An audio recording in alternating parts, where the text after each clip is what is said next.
For nearly half a century, a crowned Queen of Spain lived behind locked doors, declared insane, stripped of her power and hidden away from the world, while men ruled in her name.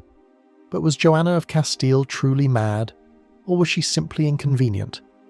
Joanna was born in 1479 into the newly unified Spanish kingdom, a world shaped by ambition, faith and conquest. Her parents, Ferdinand of Aragon and Isabella of Castile, were not merely monarchs, they were architects of a rising empire. Under their rule, Spain expelled the Moors from Granada, launched transatlantic exploration, and centralised royal power as never before. Joanna grew up surrounded by political calculation, religious intensity, and the constant reminder that every royal child existed for the good of the crown. Unlike most princesses of her time, Joanna was given a serious education. She studied Latin, French, music, philosophy, and theology. Court observers described her as thoughtful, curious, and intellectually gifted. Yet intelligence was not what determined a royal woman's fate. From an early age, Joanna understood that her future would be decided by marriage, not merit. In the rigid hierarchy of European royalty, daughters were living treaties. Their weddings sealed alliances, ended rivalries, and transferred power across borders.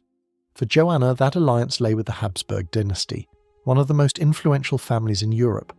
In 1496, at just 16 years old, she was sent north to marry Philip of Burgundy, heir to vast territories in the Low Countries and son of the Holy Roman Emperor. When Joanna first met Philip, contemporary accounts suggest there was an immediate and intense attraction. Philip was tall, charismatic, and famously handsome. Joanna, raised in a strict and religious court, had little experience with romance. What began as affection quickly became emotional dependence. She did not simply love Philip, she built her identity around him. At first, their marriage appeared passionate and successful, but beneath the surface, problems emerged almost immediately. Philip was accustomed to courtly freedom and indulgence.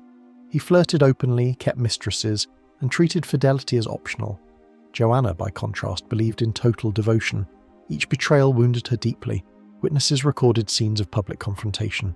Joanna once attacked one of Philip's lovers, cutting the woman's hair in a jealous rage. At other times, she locked herself in rooms, refusing food or comfort.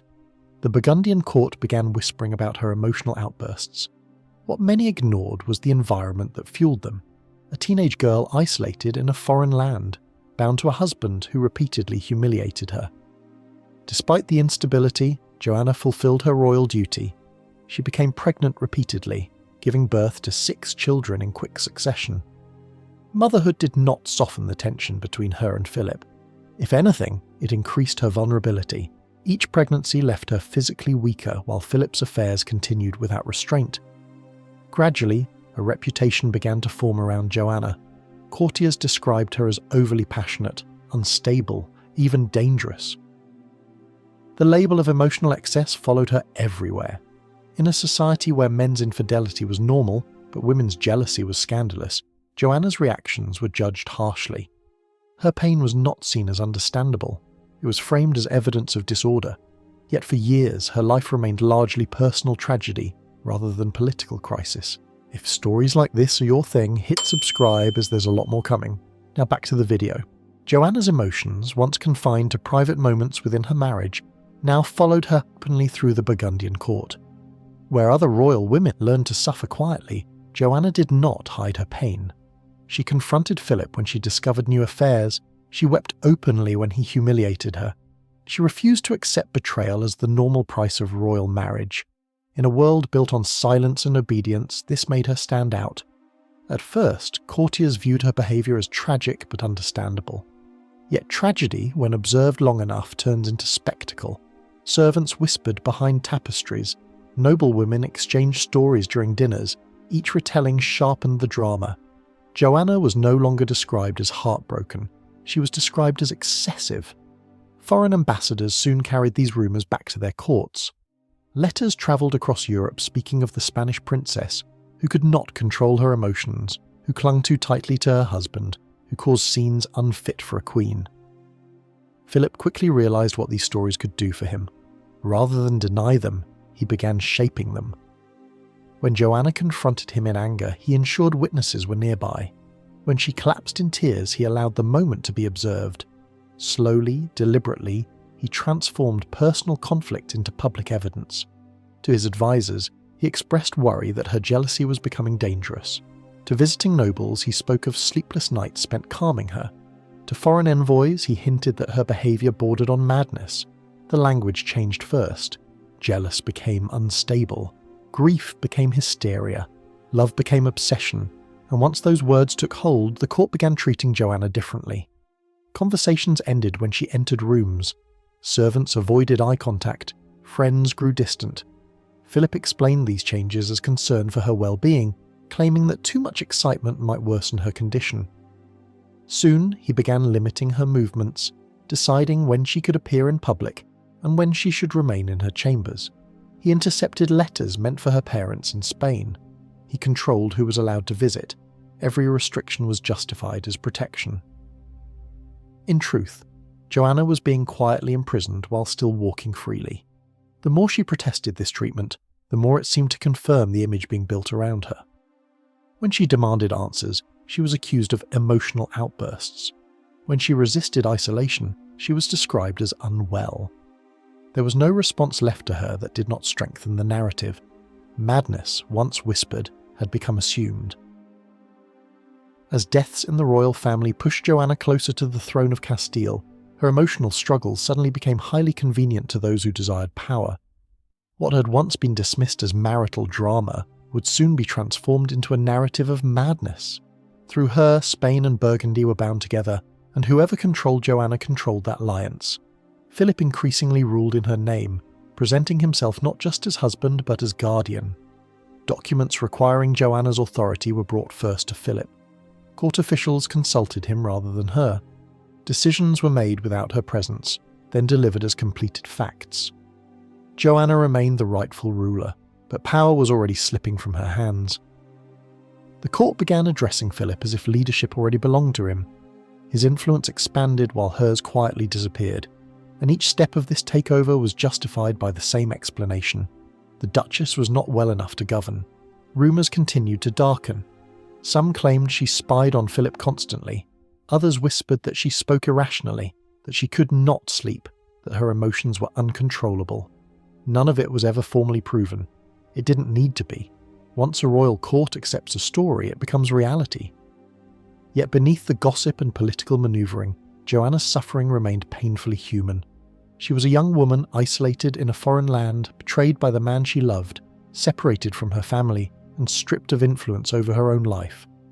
Her heartbreak was rebranded as illness. Her anger was rebranded as instability. Her desperation was rebranded as insanity. And as her world grew smaller, her despair naturally deepened.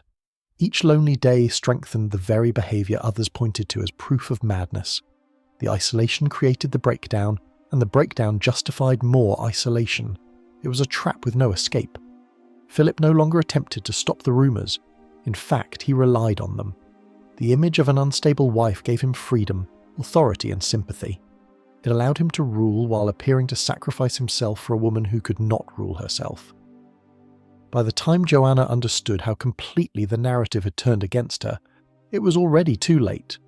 The court no longer saw a betrayed queen.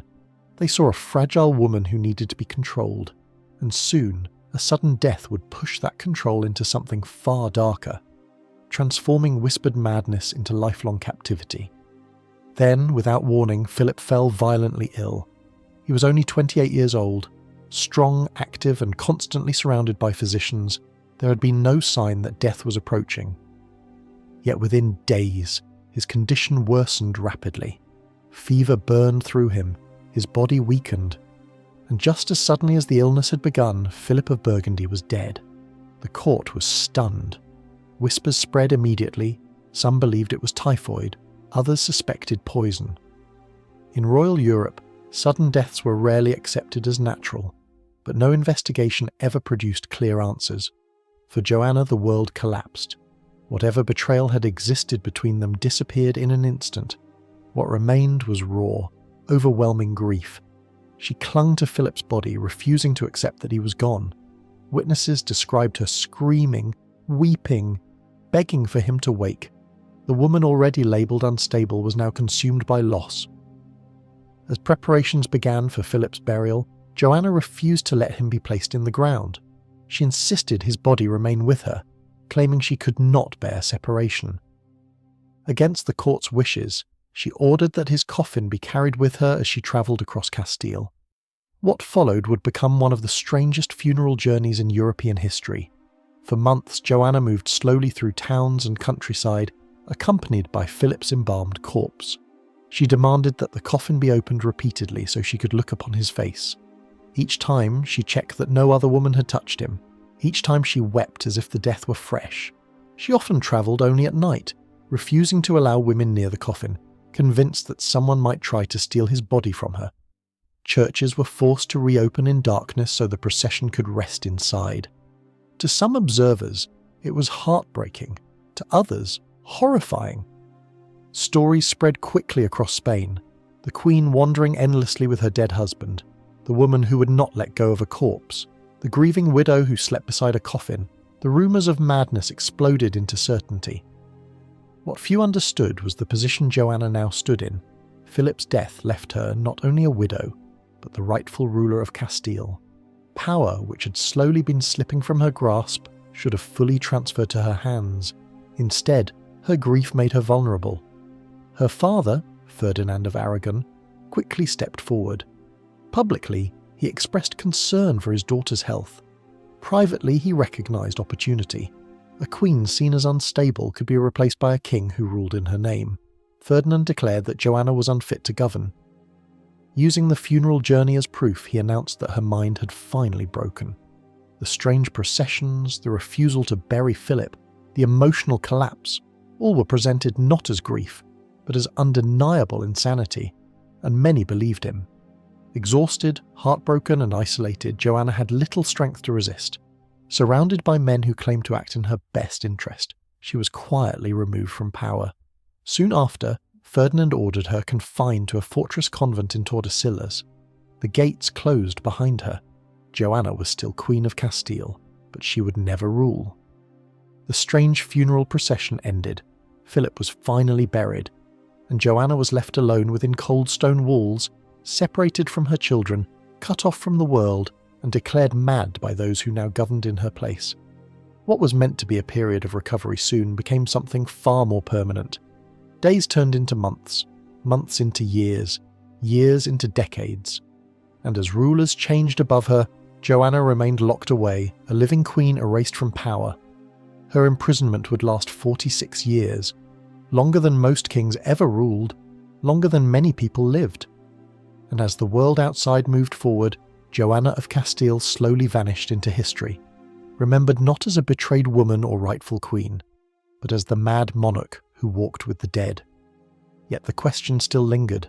Had grief truly destroyed her mind? Or had sorrow simply provided the perfect excuse to steal a crown? So what do you think? Was Joanna truly mad? Or was she just misunderstood? Tell me in the comments, because history may never give a final answer. But what remains is one of the darkest royal tragedies Europe has ever known. A queen crowned by birth, stripped by circumstance, and imprisoned for nearly half a century, not by enemies, but by her own family.